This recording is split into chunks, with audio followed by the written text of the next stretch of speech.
മാരിയമ്മൻ പൂജയുടെ day 3 video ആണ് കേട്ടോ. അപ്പോൾ ഇതിന് മുന്നിട്ട് വീഡിയോസ് കാണാത്ത വേണ്ടി കാണണം. ഈ ഒരു ദിവസത്തിന് വേണ്ടി നമ്മളെല്ലാവരും കാത്തിരുന്നത് കേട്ടോ. ഇന്നത്തെ ദിവസമാണ് നമ്മുടെ നാട്ടുകാരെല്ലാവരും കാത്തിരുന്ന ഒരു ദിവസം.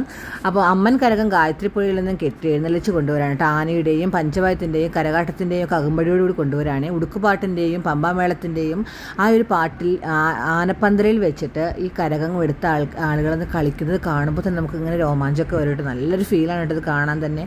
അങ്ങനെ കരകം എടുത്ത് നമ്മുടെ മാരിയമ്മൻ കോവിലേക്ക് എത്തിയിരിക്കുകയാണ്. അപ്പോൾ ഞാൻ ഇന്നലത്തെ വീഡിയോയിൽ കനൽച്ചാടാനുള്ള അഗ്നികുണ്ഡം കത്തിക്കുന്ന വീഡിയോ ഒക്കെ ഇട്ടിട്ടുണ്ടായിരുന്നു കേട്ടോ. അപ്പോൾ ആദ്യം തന്നെ അമ്മൻ കോമരം ഒന്ന് ഈ അഗ്നികുണ്ഡം കറങ്ങി വരും. അതിനുശേഷം ആ കോമരമാണ് ആദ്യം കനൽച്ചാട്ടത്തിന് ഇറങ്ങുക കേട്ടോ. ഇതാ ഫസ്റ്റ് മാരിയമ്മൻ കോമരമാണ് ഇറങ്ങുന്നത്. അതിനുശേഷം നമ്മുടെ മാരിയമ്മൻ കരകമെടുത്ത ആൾ ഇറങ്ങിയിട്ടുണ്ട്. അടുത്തത് കാളിയമ്മയുടെ കരകമെടുത്ത ആളും ഈ അഗ്നികുണ്ഡം ചാടുകയാണ് കേട്ടോ. കൂടാതെ കോമരങ്ങളും നാട്ടിലെ ചെറുപ്പക്കാരൊക്കെ ചാടും. ഞങ്ങൾ കുറച്ച് ഫോട്ടോസൊക്കെ എടുത്തു കേട്ടോ. ഇന്നത്തെ വിശേഷം ഇത്രയേ ഉള്ളൂ. ഗാനമേള ഉണ്ടായിരുന്നു കേട്ടോ.